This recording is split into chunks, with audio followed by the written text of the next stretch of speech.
नमस्कार। आज का हमारा टॉपिक है मौलिक अधिकार अनुच्छेद 23 से 30 बीए प्रथम वर्ष। इससे पूर्व के वीडियो में हम स्वतंत्रता और समानता के अधिकार यानी अनुच्छेद 14 से 22 तक का अध्ययन कर चुके हैं। आज हम पढ़ेंगे शोषण के विरुद्ध अधिकार अनुच्छेद 23 और 24।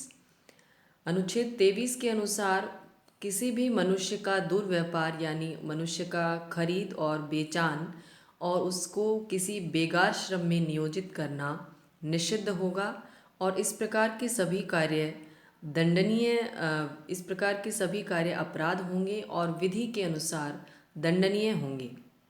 लेकिन इस अनुच्छेद की कोई भी बात राज्य को अपने नागरिकों को सार्वजनिक उद्देश्यों के लिए अनिवार्य सेवा में नियोजित करने से नहीं रोकेगी। यानी जब भी राज्य को आवश्यकता होगी वो किसी अनिवार्य सेवा के लिए अपने नागरिकों को नियोजित कर सकता है। उसे बलात् श्रम अथवा बेगार प्रथा के अंदर शामिल नहीं माना जाएगा।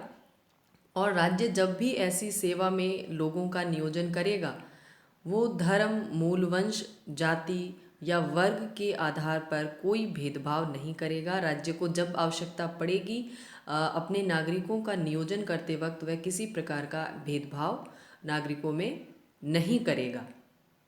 अनुच्छेद 24 कारखानों आदि में बालकों के नियोजन का प्रतिषेध। 14 वर्ष से कम आयु के किसी भी बालक को कारखाने या खान में नहीं लगाया जाएगा। यानी संकटपूर्ण जो कार्य हैं उनमें सुकुमार अवस्था के बालकों को नियोजित नहीं किया जाए, क्योंकि ये जो अवस्था है उनके पढ़ने लिखने की, खेलने खाने की अवस्था है और इस अवस्था में उन्हें ऐसे कार्यों में ना लगाया जाए जिससे उनका शारीरिक और मानसिक विकास है वो बाधित होता हो। इसी अनुच्छेद के अधीन कई प्रकार के कानूनों का निर्माण किया गया है, जैसे बाल श्रम निषेध अधिनियम 1986, राष्ट्रीय बाल अधिकार संरक्षण आयोग का भी गठन किया गया है जो बच्चों के अथवा बाल अधिकारों के लिए कार्य करता है। इसका गठन 2007 में किया गया है। अनुच्छेद 25 से लेकर 28 धार्मिक स्वतंत्रता से संबंधित है। अनुच्छेद 25 अंतःकरण की और धर्म को अबाध रूप से मानने, आचरण और प्रचार करने की स्वतंत्रता। भारतीय संविधान प्रत्येक नागरिक को अपने अंतःकरण की स्वतंत्रता प्रदान करता है। यानी वह किसी भी धर्म को मान सकता है, उसका आचरण कर सकता है और उसका प्रचार प्रसार भी कर सकता है। लेकिन इस स्वतंत्रता पर कुछ निर्बंधन हैं। ये स्वतंत्रता लोक व्यवस्था, सदाचार और स्वास्थ्य के अधीन होगी। यानी किसी भी ऐसी परंपरा को, रीति रिवाज को नहीं माना जाए जो लोक व्यवस्था को भंग करता हो, सदाचार के विपरीत हो या स्वास्थ्य पर हानिकारक प्रभाव डालता हो।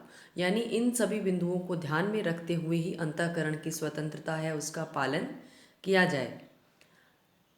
इस अनुच्छेद की कोई बात किसी विद्यमान विधि के प्रवर्तन पर प्रभाव नहीं डालेगी और राज्य को भी ऐसी विधि बनाने से नहीं रोकेगी। यानी अंतःकरण की स्वतंत्रता पर कुछ प्रतिबंध हैं वो अनुच्छेद 25 के क्लोज 1 में लगा दिए गए हैं और उसके अलावा राज्य को कुछ और शक्तियां भी प्रदान की गई है। वो शक्तियां हैं कि राज्य किसी भी धार्मिक आचरण से संबंधित आर्थिक, वित्तीय, राजनैतिक या लौकिक क्रियाकलाप का विनियमन अथवा निर्बंधन कर सकता है और सामाजिक कल्याण और सुधार के लिए हिंदुओं की सार्वजनिक प्रकार की संस्थाओं को हिंदुओं के सभी वर्गों और अनुभागों के लिए खोलने का अनुबंध भी कर सकता है। जैसा कि हम देखते हैं पुराने समय में कुछ हिंदू धार्मिक संस्थाएं समाज के सभी वर्गों के लिए, खास तौर से दलितों के लिए खुली नहीं थी। तो अब सरकार को यानी हमारी संसद को ये शक्तियां हैं कि वो कोई ऐसी विधि निर्मित कर सकती है जो हिंदू धार्मिक संस्थाओं को समाज के सभी वर्गों के लिए खोलने का उपबंध करती हो। इसमें दो स्पष्टीकरण भी दिए गए हैं कि कृपाण धारण करना और लेकर चलना ये सिख धर्म को मानने का या सिख धर्म के आचरण का ही अंग समझा जाएगा। और हिंदुओं के प्रति निर्देश का अर्थ है कि इसके अंतर्गत जैन, बौद्ध और सिख भी शामिल है। यानी 25 के क्लोज 2 में जो निर्देश दिए गए हैं जिसमें हिंदू शब्द का इस्तेमाल हुआ है, उसका अर्थ ये होगा कि इसमें जैन, बौद्ध और सिख संप्रदाय भी शामिल है।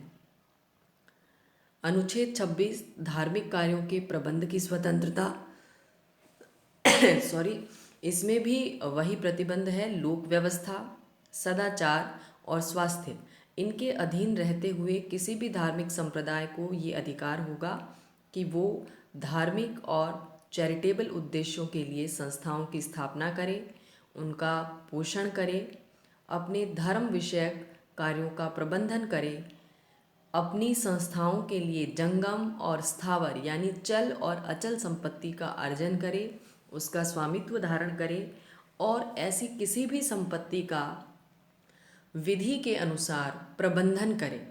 यानी जैसा कि हम देखते हैं कि मंदिर है, मस्जिद है, उनके पास कई मैदान होते हैं, उनके पास कई धर्मशालाएं होती है, तो इस तरह की चल उनके बैंक खाते होते हैं जिनमें वो दान इत्यादि में आई संपत्ति है उसको संग्रहित करते हैं। तो इस प्रकार की किसी भी चल और अचल संपत्ति को वो इकट्ठा कर सकते हैं, उसका स्वामित्व अर्जित कर सकते हैं और कानून के अनुसार उसका प्रबंधन भी कर सकते हैं। अनुच्छेद 27 किसी विशिष्ट धर्म की अभिवृद्धि के लिए करों के संदाय के बारे में स्वतंत्रता, यानी किसी धर्म विशेष को प्रोत्साहित करने के लिए या उसकी अभिवृद्धि के लिए किसी भी नागरिक से किसी प्रकार की कर वसूली नहीं की जाएगी। किसी भी व्यक्ति को ऐसे करों के संदाय के लिए बाध्य नहीं किया जाएगा जिनकी आगम किसी विशिष्ट धर्म या संप्रदाय के लिए की अभिवृद्धि के लिए नियोजित की जानी है। यानी किसी से टैक्स लेकर आप किसी धर्म विशेष की अभिवृद्धि में उस पैसे को नियोजित नहीं कर सकते हैं।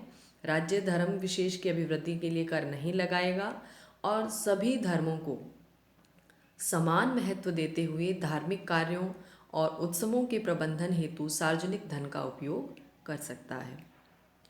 अनुच्छेद 28 धार्मिक शिक्षा से संबंधित है।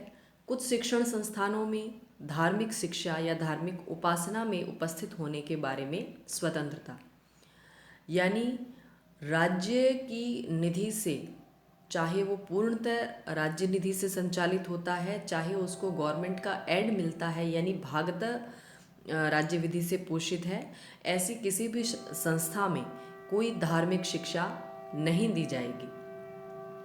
लेकिन इस क्लोज 1 की कोई बात ऐसी शिक्षण संस्था को लागू नहीं होगी जिसका प्रशासन तो राज्य करता है, किंतु जो किसी ऐसे न्यास या विन्यास के अधीन स्थापित हुई है जिसके अनुसार उस संस्था में धार्मिक शिक्षा देना अनिवार्य है। जैसे इसके एग्जाम्पल के तौर पर हम मदरसों को ले सकते हैं। मदरसे राज्य सरकारों के अधीन आते हैं, राज्य सरकारें इनको सहायता भी प्रदान करती है और इन मदरसों का प्रशासन भी किया जाता है, लेकिन इनकी स्थापना ही धार्मिक शिक्षा देने के लिए की गई है। इनमें दुनियावी तालीम के साथ साथ धर्म की शिक्षा भी दी जाती है, तो ये बात इन संस्थाओं के ऊपर लागू नहीं होगी। उसके अलावा किसी भी सरकारी विद्यालय में, सरकारी संस्था में कोई धार्मिक शिक्षा है वो नहीं दी जाएगी। क्लोज 3 राज्य से मान्यता प्राप्त या राज्य निधि से सहायता पाने वाली शिक्षण संस्था में उपस्थित होने वाले किसी भी व्यक्ति को ऐसी संस्था में दी जाने वाली धार्मिक शिक्षा में उपस्थित होने के लिए तब तक बाध्य नहीं किया जाएगा जब तक कि उस व्यक्ति ने, यदि वह आवश्यक है तो उसके संरक्षक ने अपनी सहमति न दी हो। यानी यदि किसी विद्यालय में धार्मिक शिक्षा दी जा रही है तो बच्चों को उस धार्मिक शिक्षा में उपस्थित होने के लिए बाध्य नहीं किया जाएगा। यदि बच्चे वयस्क हैं तो वो स्वयं इसके लिए स्वीकृति या अस्वीकृति देंगे, लेकिन यदि बच्चे बालिग नहीं हैं, अवयस्क हैं, तो उनके संरक्षक है उनकी सहमति आवश्यक होगी। संरक्षक की गार्जियन की सहमति के बिना उन्हें उस शिक्षा में उपस्थिति के लिए बाध्य नहीं किया जाएगा। अनुच्छेद 29 और 30 संस्कृति व शिक्षा संबंधी अधिकार है। अनुच्छेद 29 माइनॉरिटीज़ के हितों के संरक्षण के लिए है, अल्पसंख्यक वर्गों के हितों के संरक्षण के लिए है। भारत के किसी भी राज्य क्षेत्र में, भारत के राज्य क्षेत्र में या उसके किसी भाग में नागरिकों का कोई ऐसा भाग जिसकी अपनी कोई विशेष भाषा है, लिपि है या संस्कृति है, वो उसे संजोए रखने का अधिकार रखते हैं, यानी वो उसको प्रोटेक्ट कर सकते हैं। अल्पसंख्यक वर्ग है, उसकी यदि कोई भाषा, लिपि, संस्कृति है, उसको तो वो बनाए रख सकते हैं, लेकिन ये जो क्लोज 1 है ये बहुसंख्यक वर्ग के ऊपर भी लागू होता है। यदि किसी भाग में बहुसंख्यक वर्ग की अपनी कोई अलग संस्कृति, भाषा या लिपि है तो वो भी उसे संरक्षित कर सकते हैं। क्लोज 2 राज्य द्वारा पोषित या राज्य निधि से सहायता पाने वाली किसी भी शिक्षण संस्था में प्रवेश से संबंध में किसी भी नागरिक को धर्म, मूल, वंश, जाति या भाषा के आधार पर वंचित नहीं किया जाएगा। यानी राज्य की जो शिक्षण संस्थाएं हैं उनमें नागरिकों को किसी भी भेदभाव के बिना प्रवेश दिया जाएगा। अनुच्छेद 30 शिक्षा संस्थाओं की स्थापना और प्रशासन का अल्पसंख्यक वर्गों का अधिकार, यानी अनुच्छेद 29 जो है वो सिर्फ अल्पसंख्यकों के लिए नहीं है, वो अल्पसंख्यक और बहुसंख्यक दोनों को समान रूप से वो अधिकार मिला है, क्योंकि उसमें जनरली ये अधिकार दिया गया है कि जिस वर्ग की अपनी अलग भाषा, लिपि और संस्कृति है वो उसे संरक्षित रख सकते हैं। लेकिन अनुच्छेद 30 जो है वो खासतौर से अल्पसंख्यकों के लिए है, क्योंकि ये उन्हें अपनी रुचि के शिक्षण संस्थानों की स्थापना और उसके प्रशासन का अधिकार प्रदान करता है।